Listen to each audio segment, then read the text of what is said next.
when Sabine originally asked me to propose something for the Tanzkongress, I proposed her to do a kind of reenactment of a body language talk with Larbi. And the body language talks is a series of public talks I've been doing for a number of seasons in Cell as well as in London, where I talk with an artist for an hour and a half, not before or after a show, but really about their whole body of work, and particularly the place of the body in that oeuvre.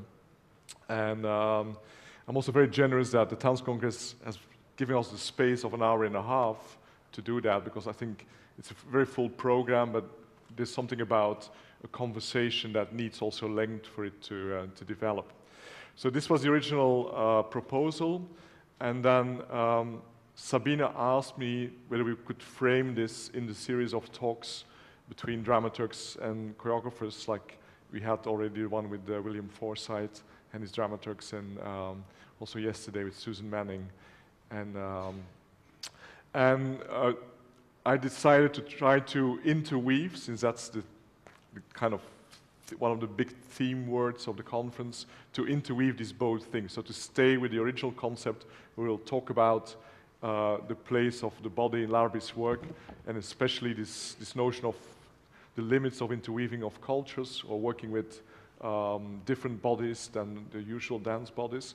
But I will also try to explain this while we're doing it. We'll talk about how we have collaborated and worked on particular productions and try to find solutions inside the process in this relationship between choreographer and dramaturg.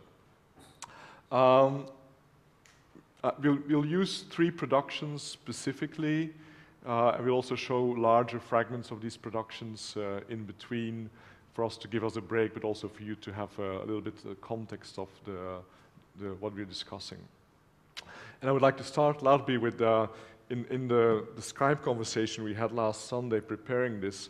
I started saying that one of the things I like about your way of working, and also about our relationship, is this notion that I got from Hildegard de Vuist, who's the dramaturg of Alain Platel, and who, like, in one of her interviews, stated that she does her work as a dramaturg best when she's least needed. And again, in my opinion, also you're one of these choreographers that don't need to dramaturg, because you're very well able to do that kind of dramaturgical reflection yourself.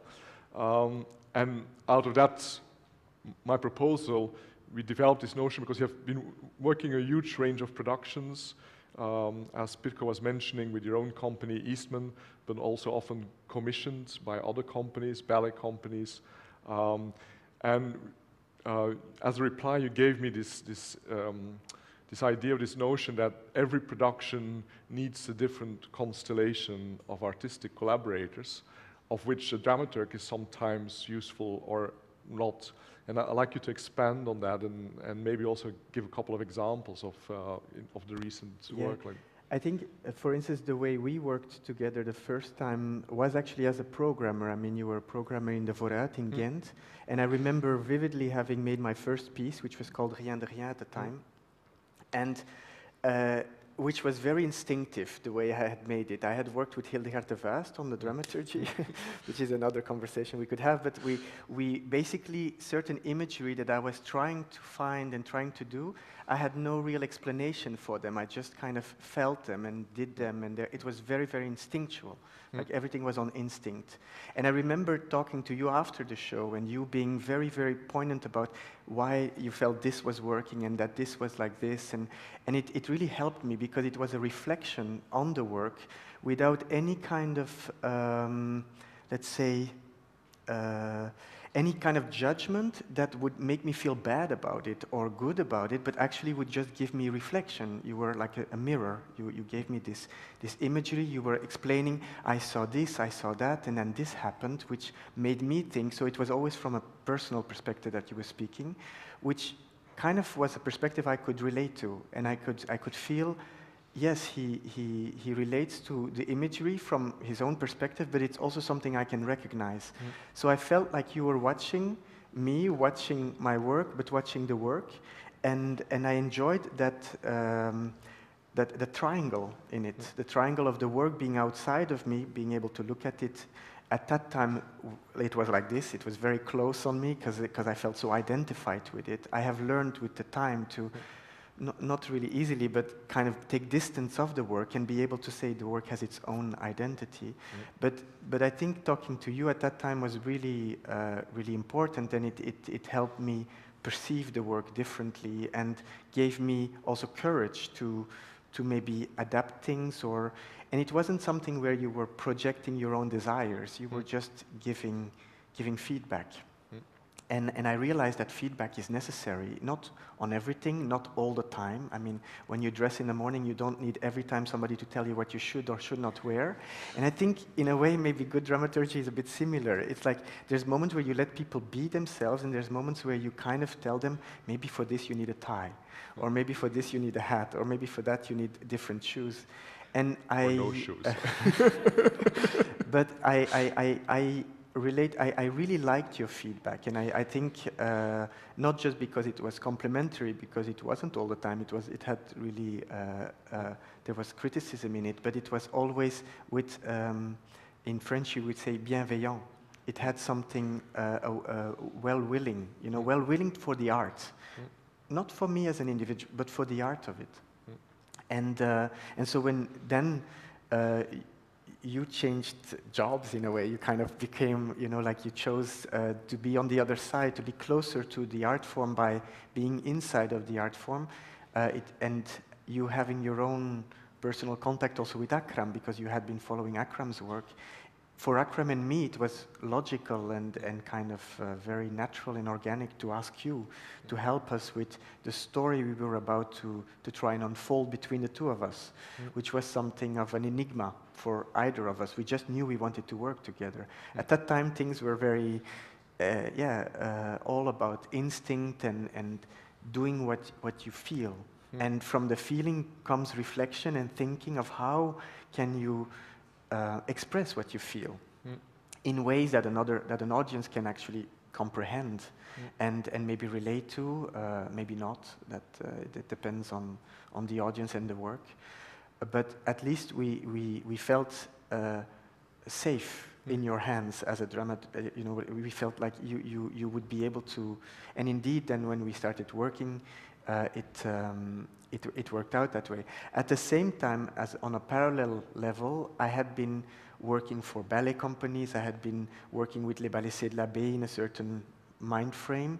So I was also aware that at times it is okay to work without a dramaturg, or at times it is okay to work without a set designer, or to work without a specific skill set. It can at times also be beneficial to allow it to have its own existence. So I see it a bit like with drawing, when sometimes you draw in black and white and you just use everything the crayon, and at other times you would use colors, or you would use a special kind of paper, and I think in dance it's the same. We can have a certain team to do this, or we can have another team, but it will create another kind of work. And I was always interested in the different chemistries. I myself like the challenge of being on stage, not being on stage, advising someone who's making something. It's wonderful to have all those roles and feel how they all create something very different. Because at the end of the day, also maybe something that links it is also a desire for change. You want the work to evolve and to have, when we work together, there is a certain chemistry. When we don't, it's another chemistry. When we work back together, there's something new that rises. And I think that going back and forth between collaborating and not has been, for me, very healthy. Freya, who's the Foresight's dramaturg, she talked about how, in her opinion, the whole company is involved in this dramaturgical process. And although I know that the way that you work will be very different from Foresight's work, there is a similarity in the sense that, for me, both of you have this attitude where you structure the process as a science lab, where people are really working very often, I mean, not all the time, but some of the major projects, especially with Eastman, where everybody involved has also kind of can work independently from each other, which I think was very much the way we worked in MIT. And then there's a kind of way of giving a lot of freedom, but also keeping everything together, and we'll can talk a little bit more about that. So there's also this notion, and then the other thing is that your process is always extremely porous, that you allow from day one other people to come in, which are often people who have been collaborating on other processes, or just people who are interested to get to know you, and they all become part of that chemistry that you define. But then within that very open structure, you always look for different type of people assisting you. I mean, there's Ninke, there's James, and it seems that you look for specific qualities for specific productions in that kind of support, which is not an artistic collaborator or is not a performer, but is somebody who's there like mainly to support the process like that. Yeah, I think I always look for experts. I mean, I think I look for experts, and I think everybody is an expert in something. They all have their own specific skill set and specific abilities to see things that I can't see. That I can't see because I have my own skill set and my own specificities, and I enjoy another point of view, because then through empathy, being able to see it from that perspective and understand and then make different choices back in my own point of view, where I have let's say the power, but also the responsibility and also the burden of making the choices. And the more I get fed with information, at times it can be numbing, at times it can be heavy, but at other times it can actually be something that can help me make choices, because I'm very I have an idea, but I also have a lot of space for that idea to come about. So I like when people push it in another direction. I like when people...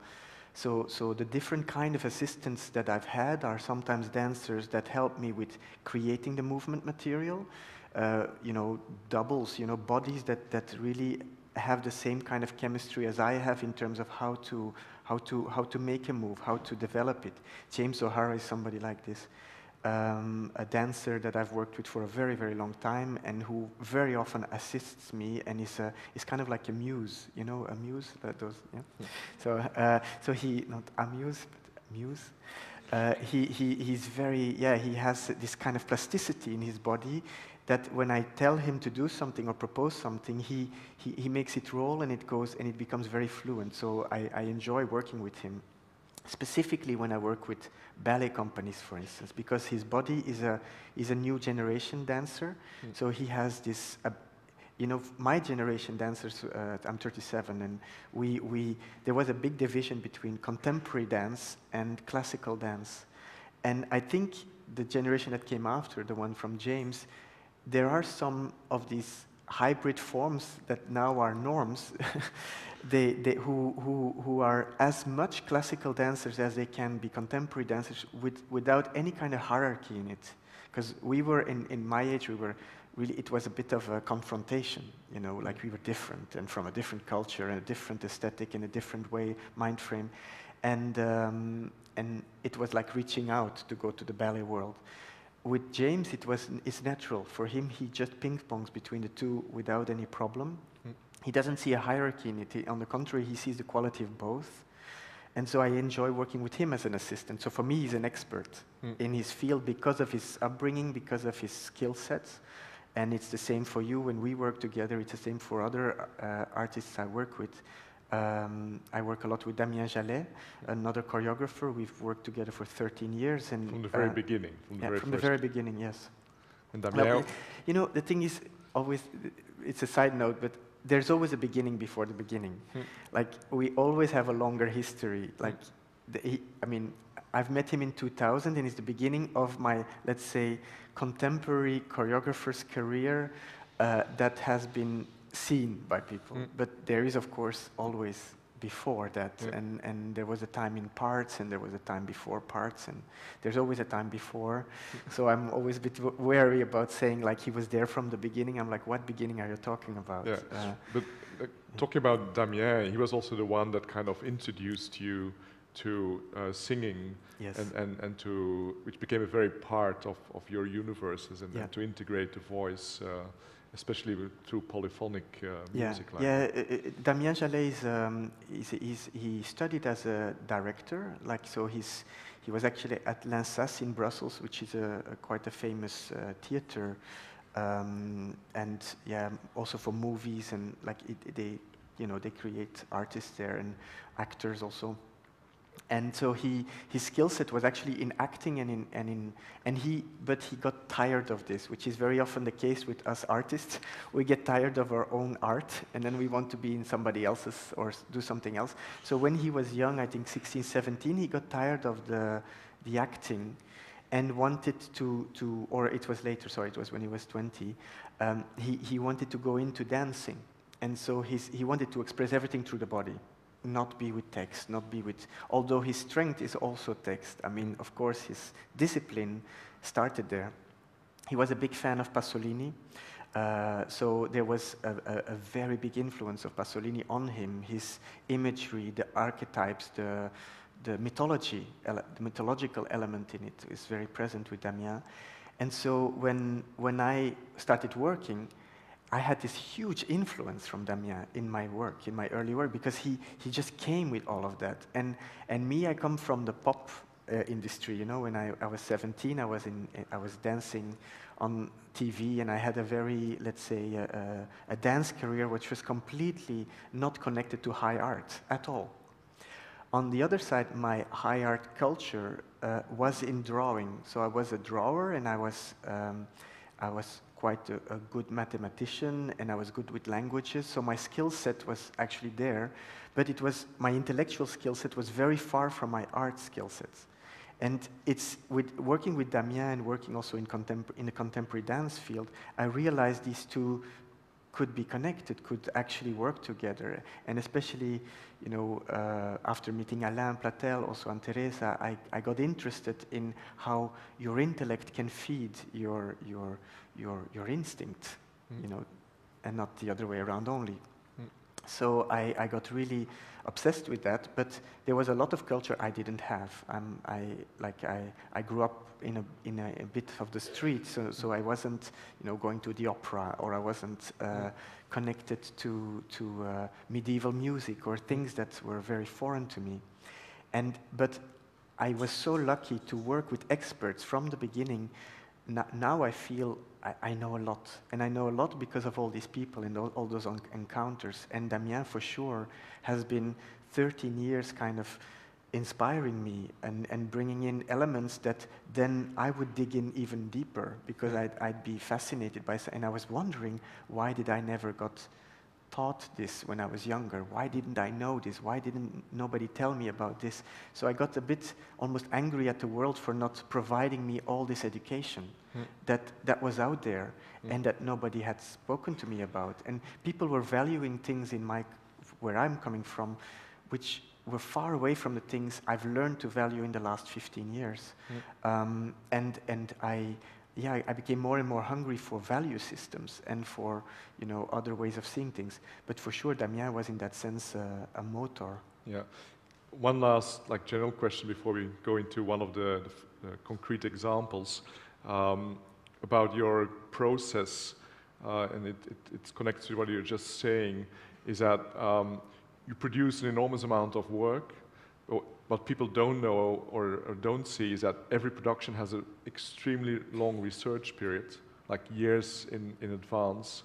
I think 0 Degrees was about 3 years of you and Akram getting to know each other, meeting, talking, also going into the studio before the actual rehearsal process started. And these research periods for you is also this notion that while creating, you also want to learn new skills. And this I always remember, I think it comes from neuroscience, is if you invest 2,000 hours in something, learning a new skill, you're quite high level. Maybe you're not the top, but you're really good at it. And you've been kind of constantly applying that to yourself, but also offering this to most of your collaborators, or stimulating them to do the same, to widen that range of skills, whether it's in dance techniques, whether it's also like other art forms, especially music. Yeah, I come from two schools in a way. I come from one school which was, you know, a more traditional form of dance, like jazz dance or classical or hip hop, where it was very clear you aim for this. You know, these are the styles, and you try to do these, and you try to do this as good as you can, and you have to, you know, invest a lot in learning from the best people. Then on the other side, I was going to a contemporary dance school in which I was stimulated to find my own voice to an extreme degree, in which everybody was saying like, no, you can't do this movement because that's typically Jérôme Bell. No, no, don't do this, it's Forsyth. Don't do that, it's Pina Bausch. Oh, no, you can't do this, it's Alain Platel. So everybody was kind of like holding you back from whatever you would do because it wasn't your voice. It was somebody else's voice, and God forbid that you'd be influenced by anyone. So it was a horrible thing to be in a situation in which you were stuck, not allowing to express any kind of influence. And on the other side, you had the schooling in which the influence is the only way to go. And if you go off the trail of how you're supposed to do hip-hop, it's not hip-hop anymore. And if you go off the trail of, you know, if this arm goes different, that's not classical ballet at all, just forget it. And so I had these two, and I was a bit in the middle of that, trying to understand, but then what am I supposed to do? Because if I'm doing this, it's not okay. If I'm doing that, it's not okay. And then I kind of just dropped all of it. And I just said, I'm going to do what I love. And it's interesting because love is a very, for people when they say love or things I care about, people have no idea what they care about. And so I started to really investigate, what do I care about? And I care about this, and I like blue. And I started to analyze what it is I care about. And I realized I cared about mythology, I cared about stories, I cared about movement, like the body, you know, like things that articulate. I care about I care about eye contact, I care about touch. And I started to just gather my little things I care about. And I started to test everything on my value system, which was, what do I care about? I care about that. It's there? Yes, I do it. Tango, there's touch? I like it. Yeah. There's feet work? Yeah, I like feet work. Okay, good. So these are my tools of selection, because people are always asking, why do you do all these things? And I'm like, I have a very specific, ethic. I follow certain principles, and from these principles, in a very conceptual way, I can go to different places because I have that to go from. But it is not a movement language. It's actually much more a mind frame. It's a way of working. And then I can apply it in different movement research. Next to that, I have a limited body. I have a body that knows how to do certain things better than others. I'm not bad with rhythm.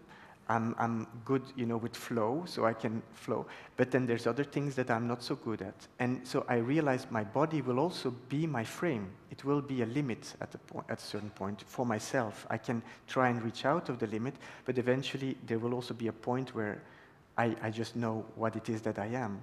And so this ethic combined with the body helped me to create a path for myself. I think that's kind of how I don't know if that answers your question. No, absolutely. I'd like to introduce the first video fragment, and it's something that we hadn't planned last week when we were kind of preparing this talk, but that I decided to do yesterday, having lived the conference until now, and seeing the opening production, some of the discussions, not all of them. I thought, okay, I have to show a fragment of a piece that I haven't worked on, and that very few people have seen, because it was created for the Ballet de Monaco, and it never toured. It was only performed there really a limited number of times. But it is a piece where Larbi explicitly deals with the subject of the limits of interweaving cultures, especially with the kind of historical complex relationship between Europe and Africa.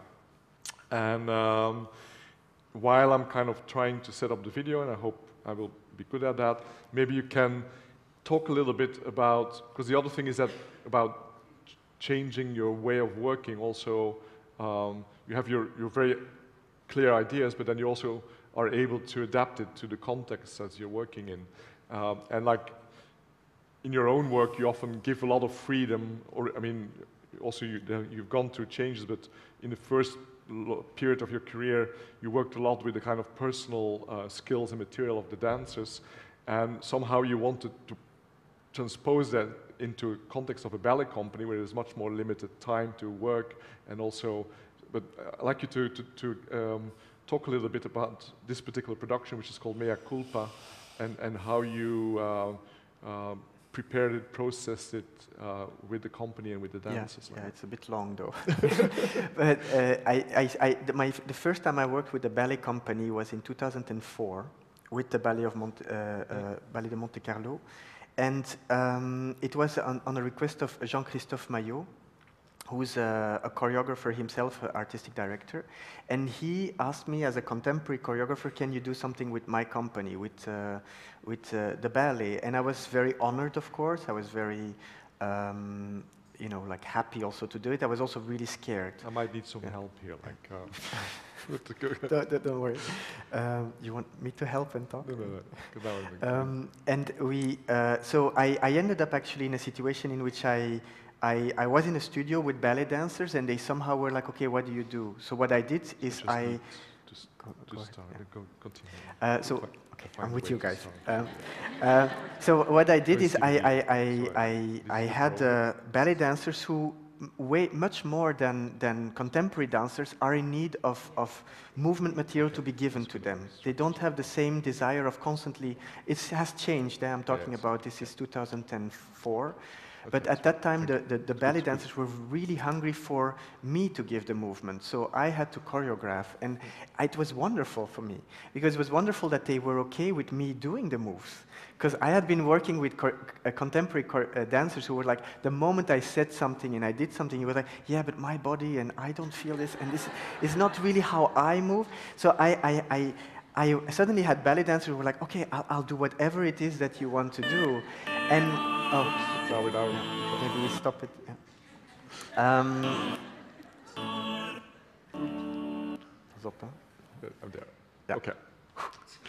And so I had these ballet dancers who were very, very eager to get information. So I did a first piece with this company, which was called In Memoriam, which was a very beautiful piece, actually, really very sad but beautiful, and quite had a certain tenderness. It was inspired by my mom had lost her partner, and she was really, really sad. And I wanted to do a piece that spoke about the energies between the people we have lost, how they are still with us. And so there was something quite profound and personal in this work. And at the same time, it was something very universal. Everybody has lost someone at some point, or has the fear of losing someone. So I felt that work kind of, the ballet world embraced me there. They were really happy that I did this, and I felt really good. Now, the artistic director, Jean-Christophe, he said, well, it's nice, but why don't you go deeper in your own way of thinking, your own approach, the questioning that you have? So with Mea Culpa, which was the second piece, I went much further. I kind of went, I was myself in an identity crisis. I was looking at all the objects around us and wondering, where does this material come from? Where does this water come from? The plastic, what does the glass come? And I realized that I would see, I don't know, someone with a beautiful diamond ring that was given by their partners to marry, you know, like something, a beautiful gesture. But I was also realizing, where does this diamond come from? And I'm from Belgium, half from Morocco, half from Belgium. Belgium has a horrible history with Africa, and especially with Congo. And when I was digging into literally into the dirt of our history, I realized that nothing that we have is free of bad karma. Nothing that we have is actually free of something negative that has brought it there. And this was in 2006, so it's 7 years ago. It's before other kind of moments of enlightenment. But at that moment, I got really, really upset and I was in a dark place with myself because I felt nothing was okay. Nothing that we have is okay to have, because somebody died for this, somebody died for that, somebody worked too hard for this. So I started to be a little bit oppressed by that. So I wanted to work around that and develop that into a work. And I was at the Ballet of Monte Carlo, and the strongest dancers in the company, there's 44 dancers, but there were only 4 black dancers. And we are at the Mediterranean, so I was really like, only 4 out of 44. And they were the best for me. But of course, in ballet, very often, well, of course, I hate that word, of course. It should never be, of course. But the Romeo and Juliet would be chosen in a certain way, and especially at that time, there were things where I was like, they will never get to be this because they are in a context that doesn't permit this because of its own, kind of warped logic. So I wanted to work against this. And at the same time, I wanted to underline that there is a history that is exactly this, that is exactly like this. So I started to play a game with the dancers where I was like, look, I want to work around colonialism and around the notion of our ancestors and what they have done. So I want everybody to go back into their ancestry. And so the dancers started to connect to, some were coming from Jamaica, some were coming from Caribbean islands and some Brazil, and so some from England, but from England connected to to countries that that England had kind of invaded. So I was really digging into all of this when I was in Monte Carlo, of all places.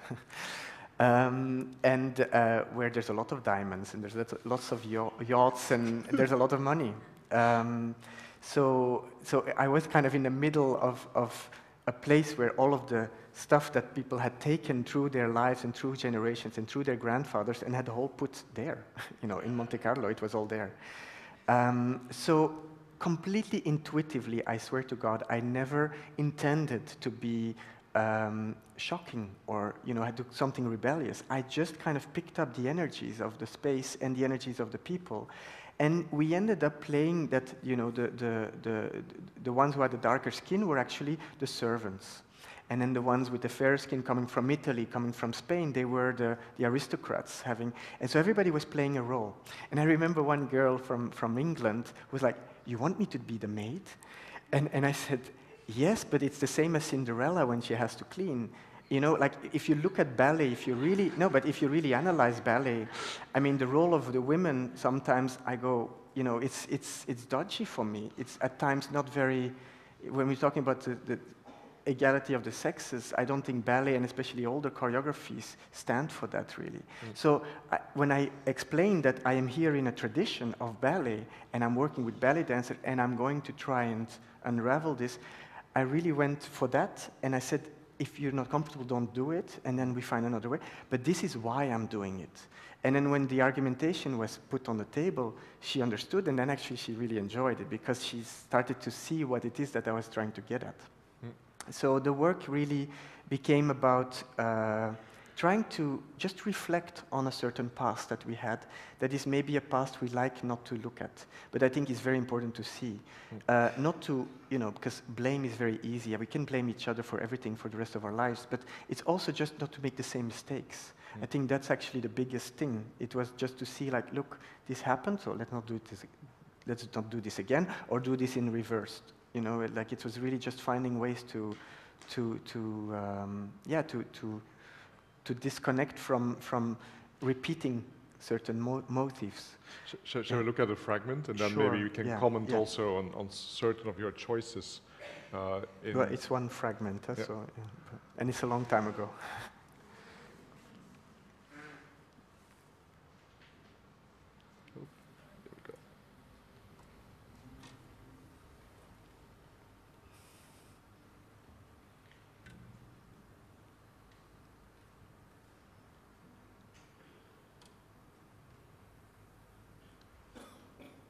we have the sound? Yeah, yeah, it's coming. Okay. I think it's in silence.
on habite dans une maison.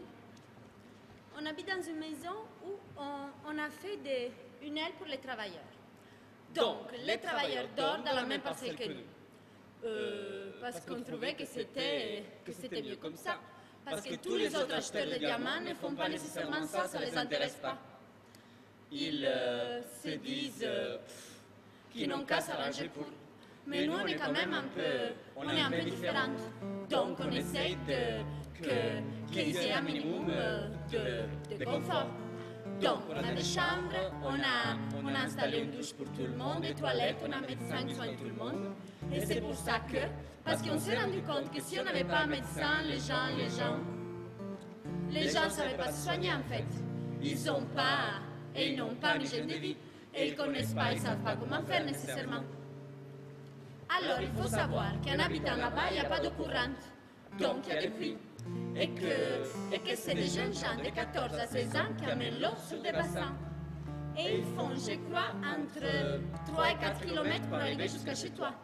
Et un bassin, c'est 150 francs congolais, c'est 5 000 francs congolais, c'est 10 $. Donc, c'est rien. Donc, ce genre, pour amener de l'eau, c'est rien du tout. Mais nous, avec tous les gens qui habitent à la maison, on a besoin de plus ou moins 115 bassins par jour. On a tous ces jeunes gens qui nous amènent de l'eau. Maintenant, le problème, c'est quoi?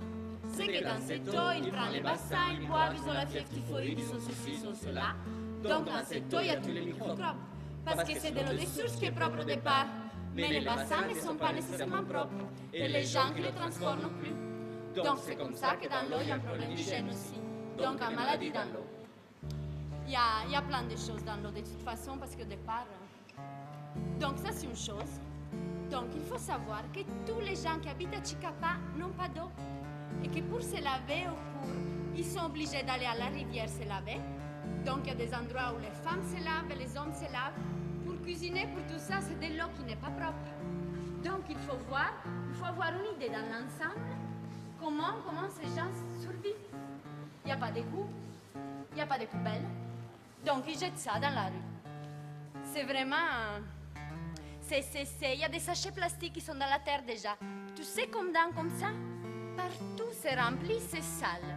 Vraiment sale.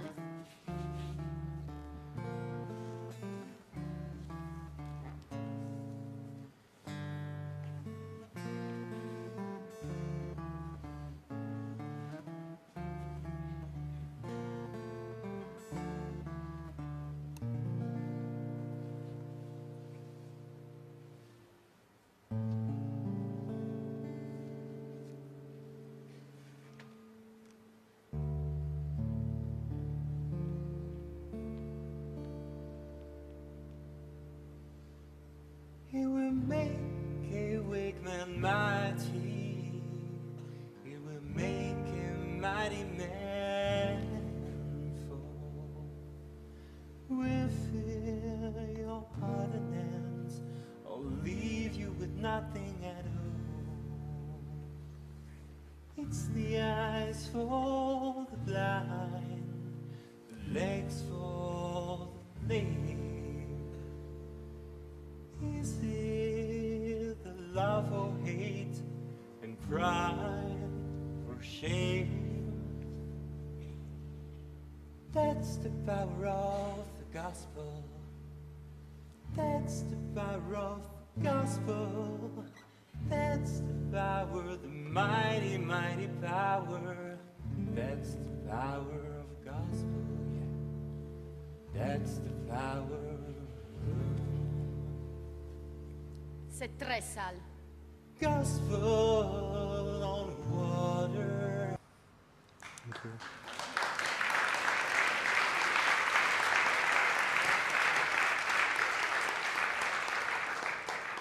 We're almost already 2/3 into our conversation.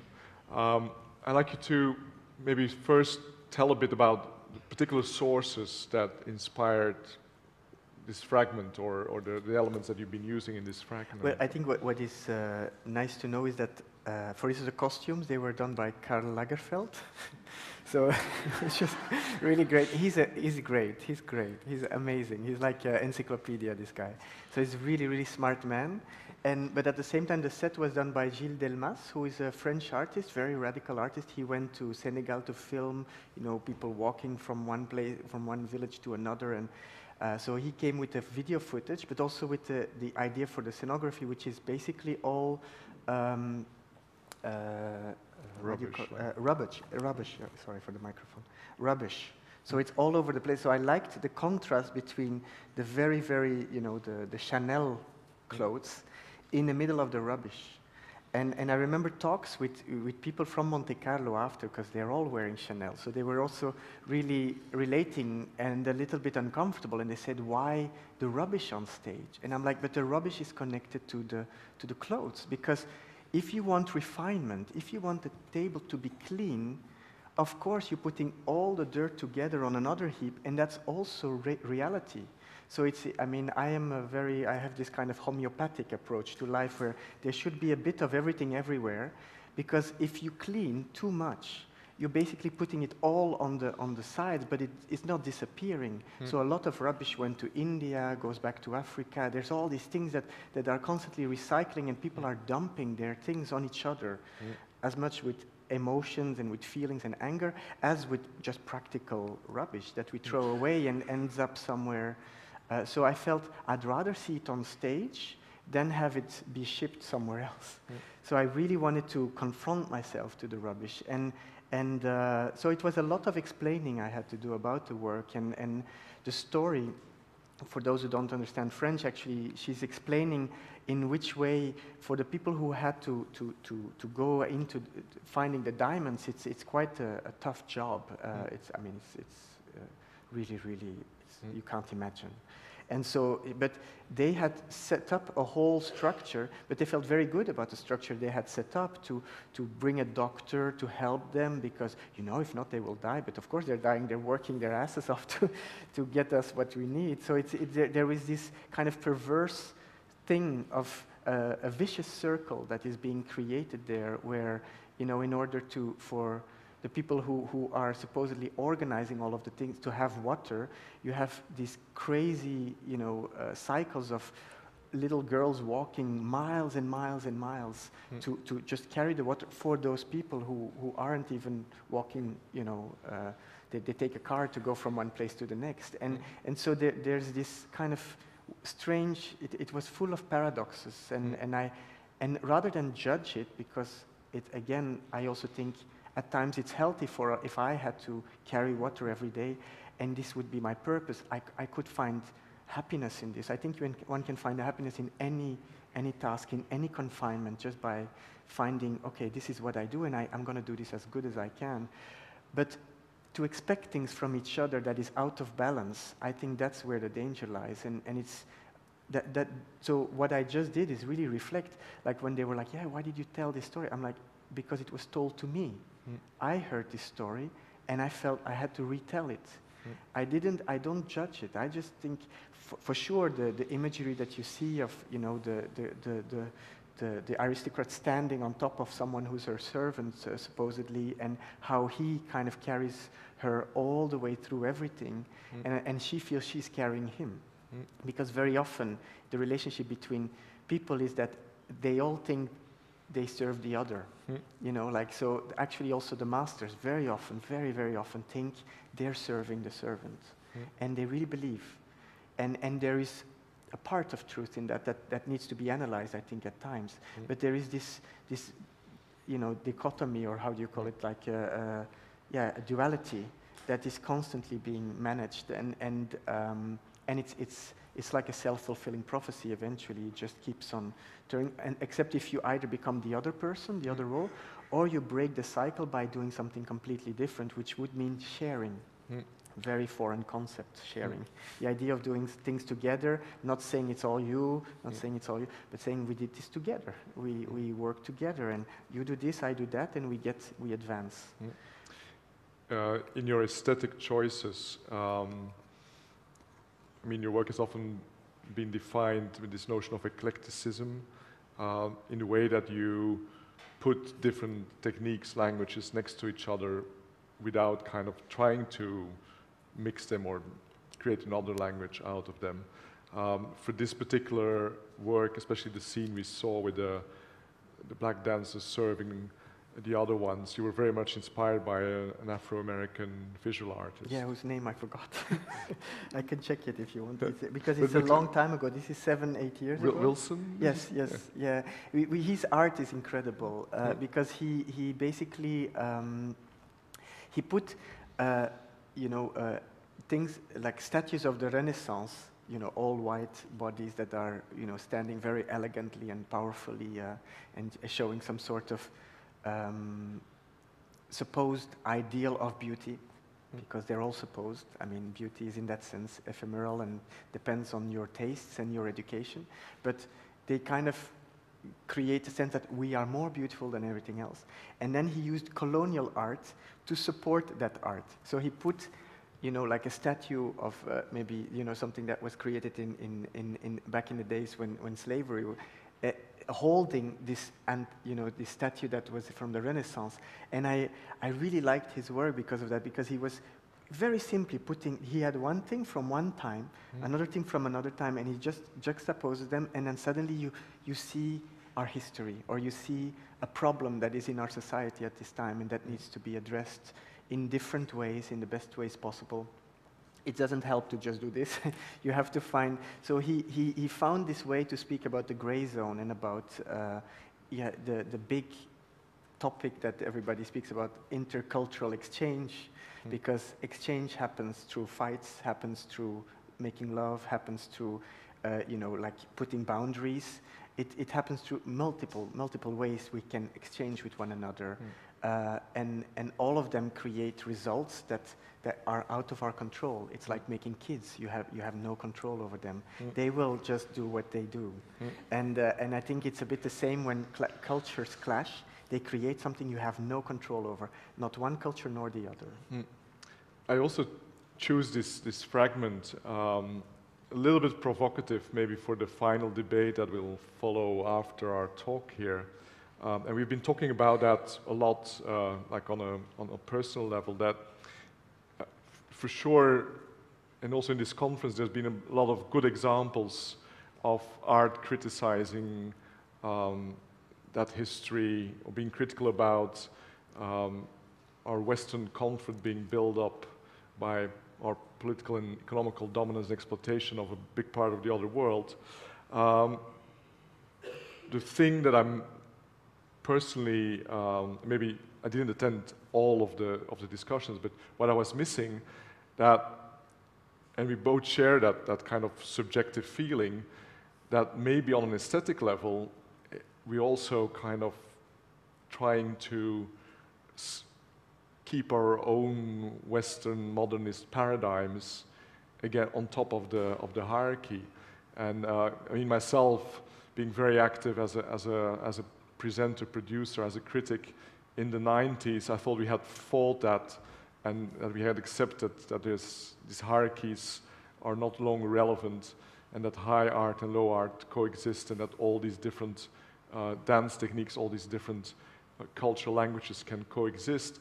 But recently I've become a bit pessimistic, and not so much about the artists themselves. I think it's much more, again, by the market and by the critical discourse, that we try to reinstore certain hierarchies, and that the kind of modernist Western view, and I'm talking specifically about certain European countries. Like, I mean, I think in Holland it's very much the case. France, I don't know so well recently, but you say that you feel the same.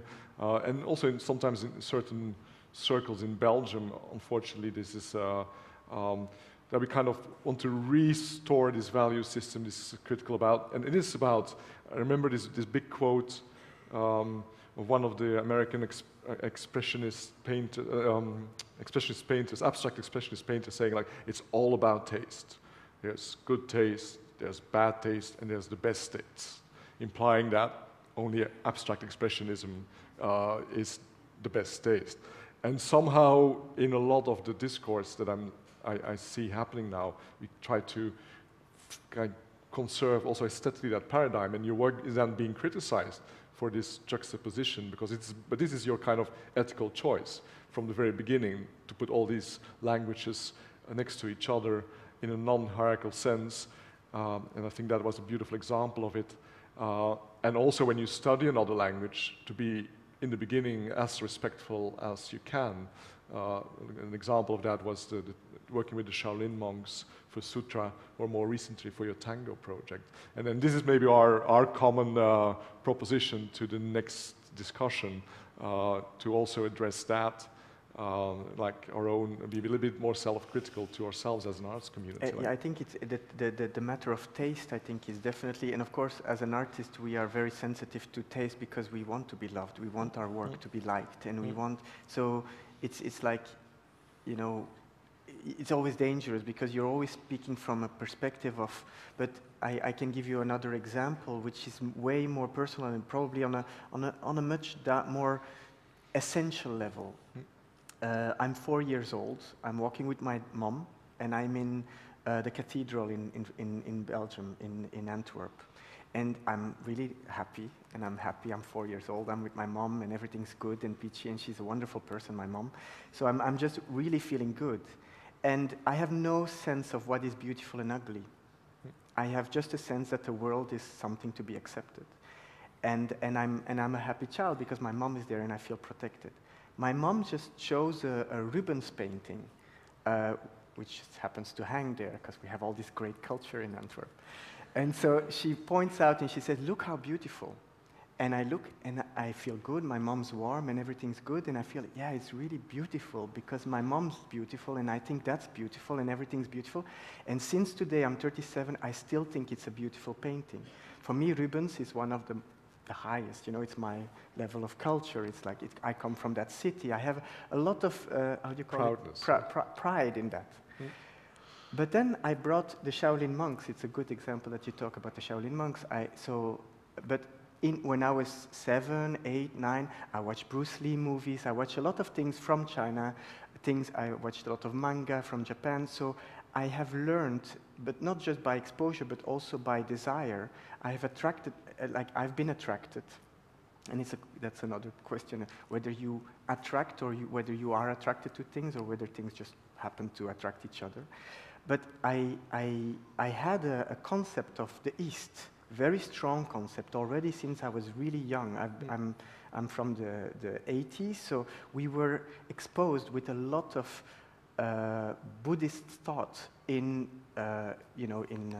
animes and in all these Japanese Shinto thought also. So kind of been indoctrinated, for lack of a better word, into all these things. So I had real appreciation, deep appreciation for the East, real attraction to it too. In being from Belgium, I felt like this is where I want to go. So I go to the temple in China, and I'm really happy there. Just a little anecdote. Yeah.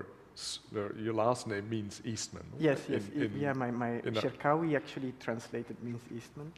So somehow it's all in what's in the name. And so I went to China with this thing of, I see the temple and I can, I just feel at home. I feel it's beautiful, and I feel more beautiful being there, like I feel a better person. And then I bring the Shaolin monks to Belgium, and I think I'm going to show them the things that I find beautiful. So I bring some of them to the cathedral, and I show them the painting. They think it's horrible. They go like, it smells of death, they say. It's like, I'm sorry, Larbi, I just don't feel comfortable in this place. It really feels, and I'm like, but what are you talking about? It's so beautiful. And he's like, yeah, but the man, look, he's completely naked and and there's blood everywhere and all this, and then the dog is eating the tongue of the man like there's all these stories that when I was a child, I completely neglected. I didn't see the horror of it because my mom didn't show me that it was horrific. So I didn't see the horror. I just saw everything, it's the beauty of it.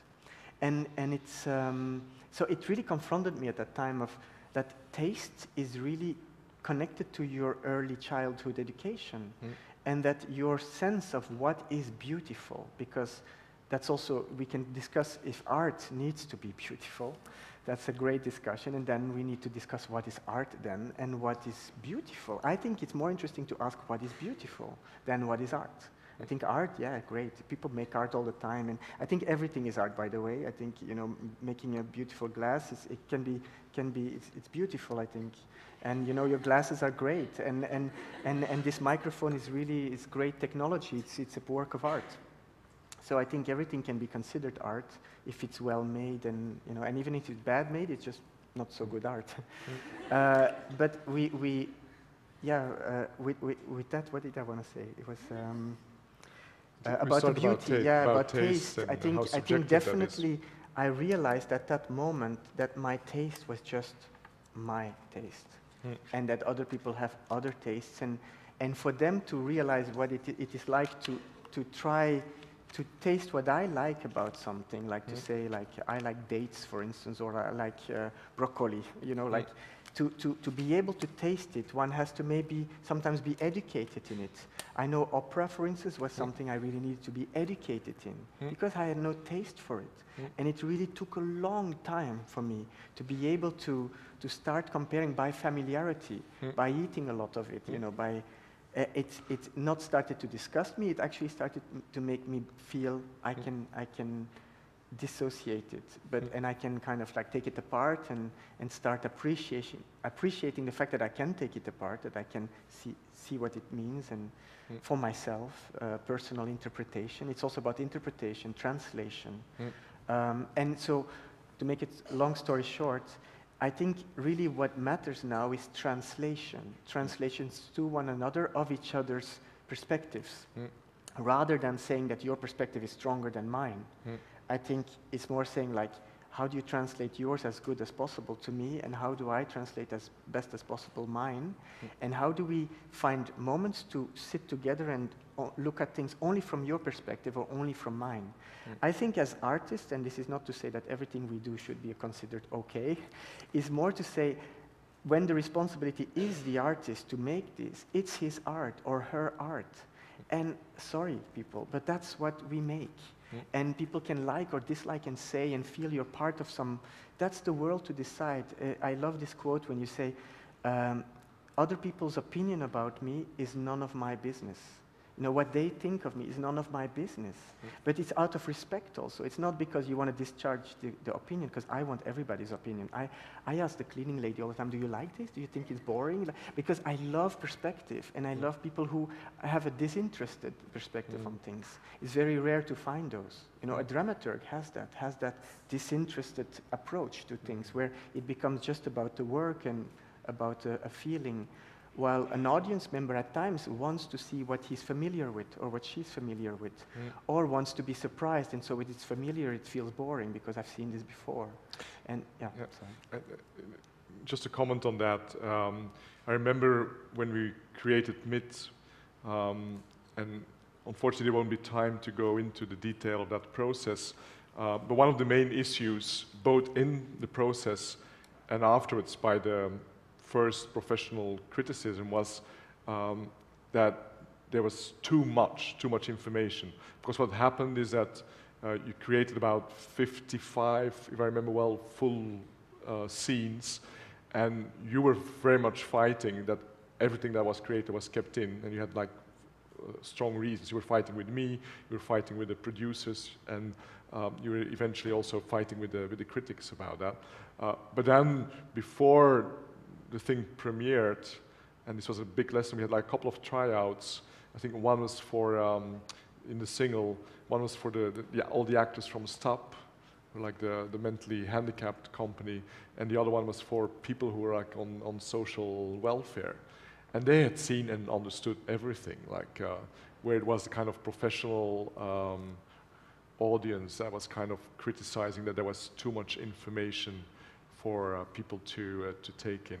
But I want to we have like 50 minutes kind of left. I want to show a short fragment of 0 Degrees, which, I mean, the reason it is for me, it has for me, in my work as a dramaturg, having worked with a lot of people, again, it's not up to us to judge how successful the work was, but it was the most satisfying experience inside the process, which didn't mean that it was harmonious, because there was a lot of discussion and disagreement.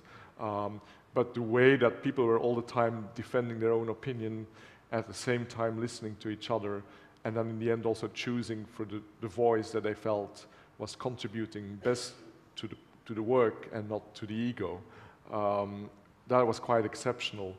And I think it is, I mean, then again, being subjective about it, it is still an iconic piece of that first decade of the 21st century. I'm going to show the very end of the piece, because what was interesting is that although it was really well prepared for 3 years by the two of you, and then we had a full 3-month rehearsal process where from day one there was a lot of clarity about the ideas and the content, we did make a lot of changes and decisions at the very end that kind of not changed the piece, but kind of heightened the meaning that both for us and for the audience that have been seeing it. So I'll maybe while I'm trying to start the video, you might add something to that. But I think also reality was also really important. I mean, when we made it, we premiered it in England at the time when there was just a terrorist attack that, you know, in the metro, and everything we had put in the piece had a totally different meaning. Also because both Akram and me are from, we have Muslim origin. I mean, we have been educated in Islam when we were children, and we've, of course, each of us have made different choices in our lives afterwards, but our base was that education, and then you see that the base of that somebody with the same base makes such a choice, which is really, and we make art and we do something else, and we, you know, so we were feeling suddenly very fragile also as makers, and we realized that there was something else that was trying to be using us as a vehicle, something much more than about our two egos, what we wanted to, you know, achieve as, or say about our lives, suddenly became about more people's lives. Just to contextualize this, one of the original ideas for the piece was a personal story from Akram, which was his first journey back to India at the age of 20, being a second generation immigrant in London. And then that journey we kept as a kind of very simple narrative, linear structure. And it was just we didn't make a lot of editing in the story, but we just chose to cut it up in 3 parts. And in the last part, it tells a story about being confronted for the first time with a dead body on the train to Calcutta, and how this other culture, which is his original culture, treats that body and his difficulties with that. So we had created a story. There was a story about a dead body on a train, and then somehow the last third of the piece became a lamentation for this dead body, but in very different forms. First, Akram and Larbi would tell the story. Then Akram would dance it in Abhinay, which is the storytelling component of Kathak. Then it will go on, and there's like an interlude with which is more theatrical and kind of comic. And then at the end, there's the song that Larbi had chosen from the beginning for the piece, and there's a more contemporary solo. So there was this piece that was finished, and we had the first public tryout. I mean, the premiere was July the 12th. I remember well because this was my birthday as well. But I think the first public tryout was the day after the bombing. So suddenly, the whole meaning of that piece changed, and we had discussions: can we present it, or do we have to postpone? But doing it, then there was also the audience also, I think, this is my belief about this somatic energetic exchange between the stage and the audience, that these first audiences also charge the piece with their emotions, so that you were able to kind of sustain and keep that all through the world tour, which took about 3 years, I think. And if you're fine with that, then also the audience, I think that will be the conclusion of our talk, to just show you the fragment.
while this scene is going on, because it's completely in silence, I'd like to talk a little bit about how this scene was created, really the last days of the creation process. We had all the dance sections, we had all the narrative, and we were putting it together. We already had kind of an order that we liked and that worked for us. But then when we went from the studio to the big stage, and we only had a couple of days on the big stage, suddenly Akram and Larbi kind of felt lost in that space, especially in their solo moments and where the other one has to be still present. And so there was this question, how do I relate to the space? And the only other elements we had in the space were these dummies that were made by Anthony Gormley. So this idea came, they had explored playing with the dummies at an earlier stage, but they hadn't really developed it. And so, okay, like maybe we have to do something with the dummies as a place to ground ourselves. And then we started working with these dummies, and there were a number of little scenes added, which were originally just transitions. And this was just a transition between the two parts where the music is strong and the dancing is strong. So we felt we need a contrapoint there in silence, but also it's something that is more like a little bit more comic, because it's quite, the whole thing is a little bit more, the build-up of the end is quite emotional. And that's how, I think the whole scene, if I remember well, and to contradict me, was created like maybe 1 or 2 days before the actual premiere. And it did create a completely different energy wave by inserting it in the section you just saw before, and the section that will come after, which is the end of the piece. Is my memory right about that?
our time is up, and thank you for being such an attentive audience.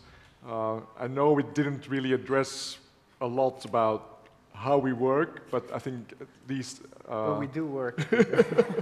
But I hope we've given you some ideas to think about, and also hopefully some inspiration for your own practices. So thank you very much. Thank you. Thank you very much.